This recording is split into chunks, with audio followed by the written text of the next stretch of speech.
And yes, pregnancy and childbirth should be times of joy for everybody. So God forbid, touch wood, if it happens to you experience a stillbirth, how do you grapple with the situation?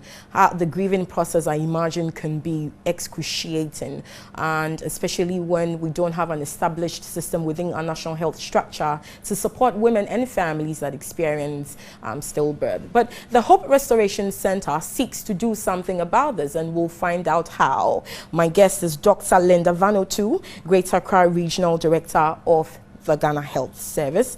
Dr. Linda, you're welcome. It's a delight to speak to you because I am particular about this. In school, I wrote severally. I had several term papers on the MDGs, and goals 5, 6, even 4 were prevalent, in several of our 10 papers. So you undertook a project in the Western region. You were concentrating on perceptions and misconceptions about stillbirths. May I ask why you chose the Western region?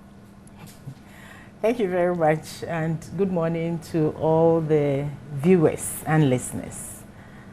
I was the regional director for the Western region before I was transferred to the Greater Accra region. Okay. So it was part of my duty as a regional director to look at all aspects of health. Yeah. And therefore, with my team, we decided to look at what people thought about stillbirth, especially those who had ever suffered one, and to see whether there was anything we could do in terms of addressing misconceptions and addressing gaps in our service delivery. So we embarked on this exercise where we looked for women who had ever had stillbirth, as well as women who had heard of stillbirth. And then we asked them about what they knew about it, what they thought the causes were, and especially some of the practices that we could address. We'll discuss your findings in total, but I'd like to know how widespread the issue of stillbirths is in the Western region. I know that globally about 3 million babies, are born dead, and 98% of this is prevalent in low and middle income countries, of course, Ghana inclusive. But what figures do you have in the Western region to support? When I was the regional director there, we were recording quite huge numbers of stillbirth, and more than 800 in a year. That's what we were, in fact, in the thousands. We could get as much as 1,000 babies. In the Western region alone? Yes. Okay, so we could that's alarming. Yes, we could get that. And that is why we tried to find out what was happening. So as we looked into our own records to see whether it was anything to do with our services, we also had to know whether there was something out there in the community contributing to these stillbirths. Absolutely, and if you're looking at the global figures we just talked about, 3 million globally, and then 98% occurring in low and middle income countries, it tells you, I mean, it doesn't take a genius to figure out that socioeconomic factors come to play. So I suppose even in the Western region, this must be most prevalent in the poorer areas, or not? You see, it's all linked to access to health and people's perceptions about health and the health system.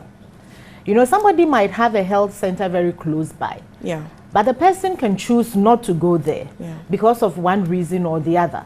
And so if you talk about in the rural areas, yes, some of the practices, some of the perceptions about the healthcare, some of the reasons why people will not go to the hospital, all these put together contribute to the outcomes that we see in our service delivery.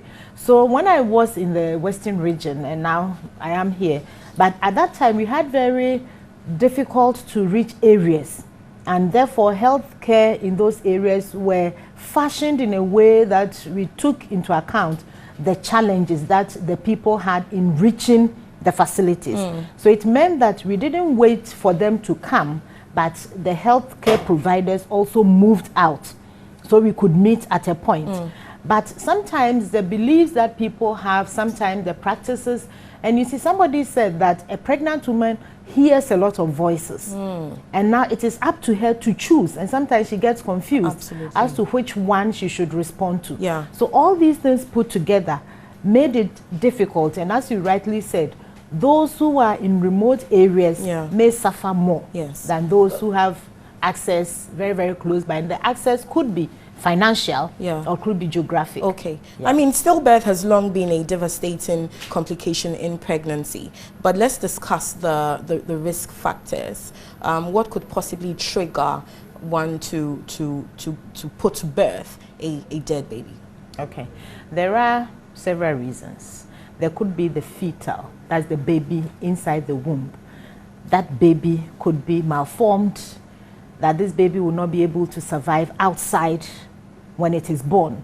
So this baby might have... And what caused that to happen? Some of them can be explained, others cannot. There are inexplicable reasons, yes, really. There are some even from the point of view of a health service expert? Yes, yes. So some of them cannot be explained, but others can be explained. And inside the womb, if we have infections, for example, like syphilis, that could lead to a stillbirth. Vaginitis? Even malaria. Even malaria. Even malaria, if it is not treated. That is why you know that now Ghana and other countries give the presumptive treatment. When women are pregnant, we give them prevention. So they are given tablets to take so that they would not come down with malaria.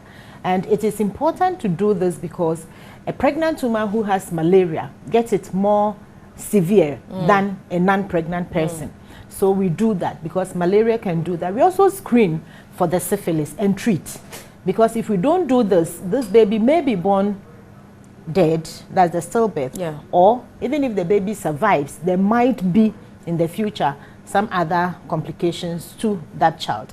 There are also the issues of people not doing the right things, you know, malnutrition. When we talk about malnutrition, it is not just about people not eating well, but it could also be people eating and becoming too big. So obesity could predispose to that.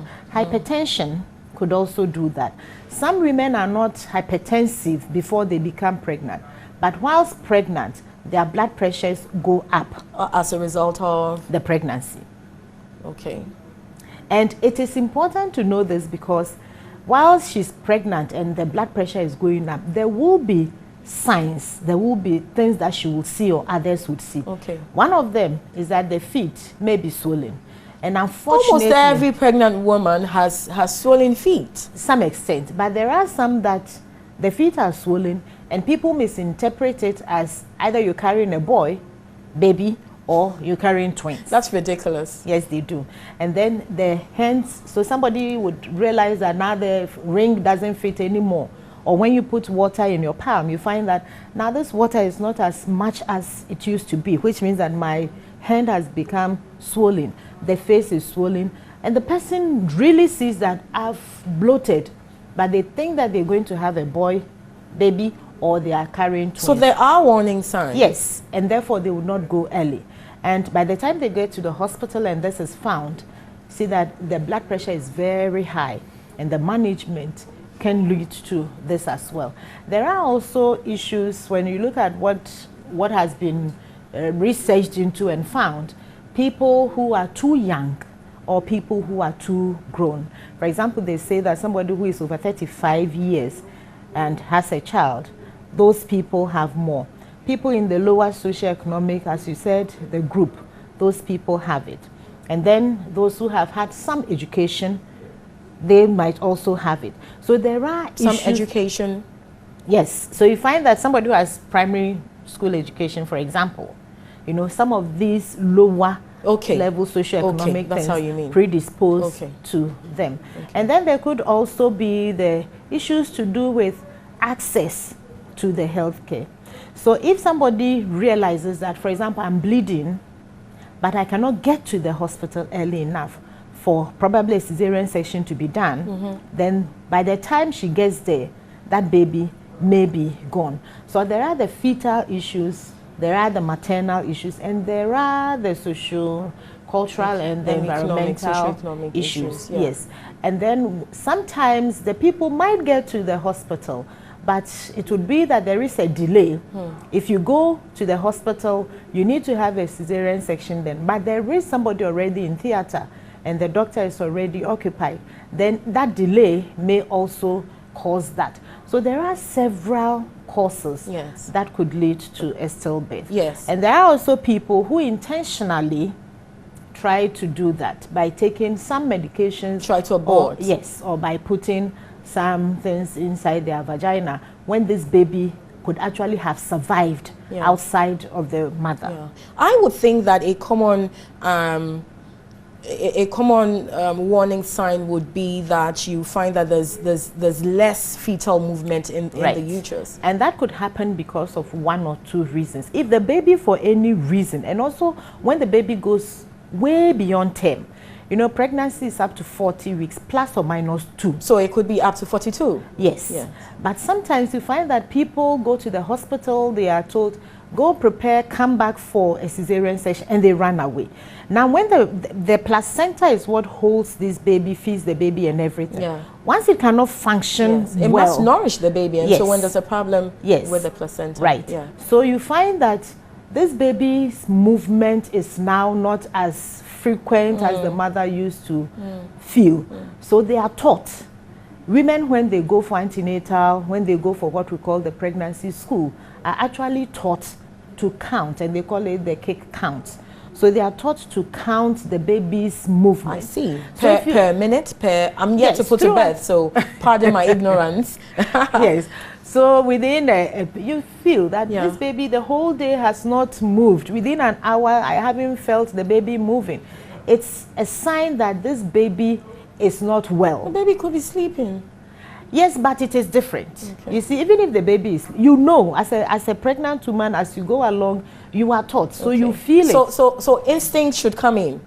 Well, you are taught, and then your instinct also tells you. They know. Some of the women come to the hospital and say that, today I haven't felt my baby moving, which means that she knows, though she's not a health worker, she knows that this is it. So that one, she would be examined, and then they would see whether she needs to be induced or whether she needs to have a cesarean section, or they would check whether everything is okay and reassure her. So if you feel that the baby is not moving well enough, then it is time to go to the hospital. Unfortunately, some people say, oh, maybe the baby is sleeping. So, oh, the baby is lazy. Yeah, I am thinking same. And you know, it's important because some people believe that there are some foods that when you eat as a pregnant woman, it makes the baby lazy. Makes the baby dull. Yes. I see. So they may think, for example... there must be an iota of truth in there, because really? even as adults, yes, there are some foods that, it's true, that will put you in that will make you a bit calm. I know the bananas do that.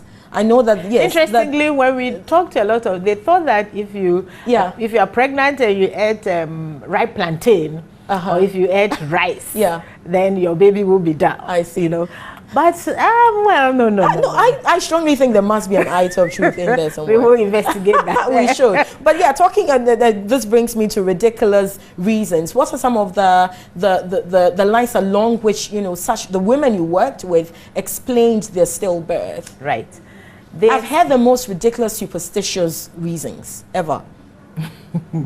Some of them thought it was spiritual. You know, people do not think that pregnancy is normal. They think there is a spiritual side of it. It is God who has created this baby. That's spiritual. God is spiritual. Yes, but then it should be normal for you. Pregnancy, most pregnancies are normal.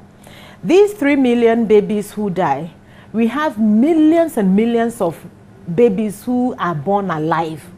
You know, those ones are normal babies. If you take Ghana, for example, we have a lot of babies born. Greater Accra region, we have hundreds and thousands of babies born. And then we have a lot of stillbirth as well. But then some of them think that I should have performed a certain kind of rite, which I did not do. And that is why my baby is stillborn. Some of them, for example, say that I was asked to do something, I didn't have the money to do that particular ritual, and that is why my baby was born dead. Wow. Some of them use herbs, which we don't know the effect on these babies, and therefore they thought probably I used too much of the herbs, giving myself enema and drinking some as well. And this is that's a pathetic situation to be in, you see, because part of the solution to the problem is understanding the causative agents. Yes. And if we're giving such ridiculous reasons, you know, but that is why we are there as healthcare providers, you know. So once we know what the beliefs are, then we are able to speak around them and help. Another reason why we had some stillbirths, and that one is in the Greater Accra, not in the Western region, the Greater Accra, where we were having some stillbirth, is that the baby has to be pushed to sit well inside the womb. So they try to push this baby, I don't know which chair is in there, but they try to push this baby to sit well. And this is something that had been going on for many, many years. So you cannot take one day. You have to understand why they actually started doing it. It's deeply rooted in their minds. Yes. And then once you get to know, and once they also trust you with whatever knowledge you also have and share with them, then it becomes easier. And I'm happy to say that once we understood that, we didn't tell them that, stop, it is not possible, but you showed them how the baby grows inside, what is in the womb, there's no chair here, the baby cannot push to sit anywhere. Now, once they understood that, that practice has reduced, and that has reduced our stillbirth in that particular area within the Greater Accra. As I said, now I am in the Greater Accra. But there are also the issues to do with, oh, I didn't know why, because I was not told. So some of them did not have any idea what it was that happened. But as I said earlier, you know that it could have been a medical condition, or it could have been because the woman delayed when she went into labor. Some of them, when they go into labor, they say, don't go to the hospital now, because I said there are many voices, right? So don't go now. If you go, they will examine you so many times and all that. Or you are not a woman. You should be a woman. You should be able to bear the pain. So wait till it is well. How would you know that it is well established? Because the cervix would be opening, and you sitting there would not know that it is time for the baby to deliver. So some of them, get there and they find that the baby's head is almost out. And you know, some people even deliver on the way to the hospital. Yes, and we have two types of stillbirth. We have the one that we call the fresh, which means that the baby died about 12 hours or in the past within delivery. Yes. Then the other one is a macerated one, where this baby has died more than 24 hours, and you find on the skin that the skin has started peeling, as if either way, stillbirth must be an emotionally wrenching experience. How do such women deal, how do they grieve, considering especially there isn't an established system within our national health structure to support such women? Well, perhaps that's why the that's why we're doing this group restoration. And we realized that women who had stillbirth were not allowed to grieve for more than 2 weeks. You shouldn't cry for more than 2 weeks, because otherwise it will delay your next pregnancy, or you will not have any more children. They were not involved in any way in preparing their babies for burial. Some of them did not see the babies, and they said if they had been allowed to see the babies, that would have put their minds to rest. And some of them also said, well, I didn't want to see a dead baby. But there are others who feel insecure. They feel that I was not able to carry this baby to term, and therefore I have failed. So how does the center come in here? Yes, this one, as the name goes, is providing hope for these people, not just for the mother, but also for the father and for the other family members. We forget that men grieve too. Yes, they do. And interestingly, when we gave out the opportunity, men have called. They want to know what happened. And even older children, when they are at home, mommy is going to bring a baby home. What are the services that can be solicited from the center? So now we're going to psychosocial, psychotherapy. Yes. And somebody to talk to will give you counseling.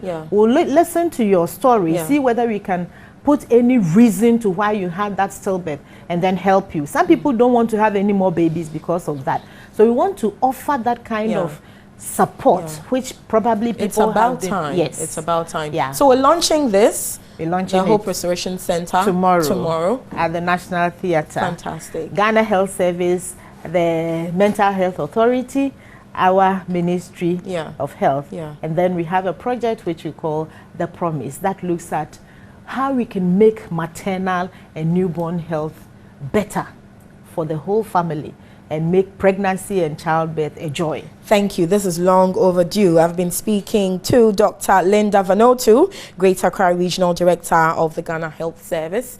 Many thanks, and I wish you all the best tomorrow. We'll probably cover the event anyway. Thank you. All right. So yes, that's it for this health story on stillbirth.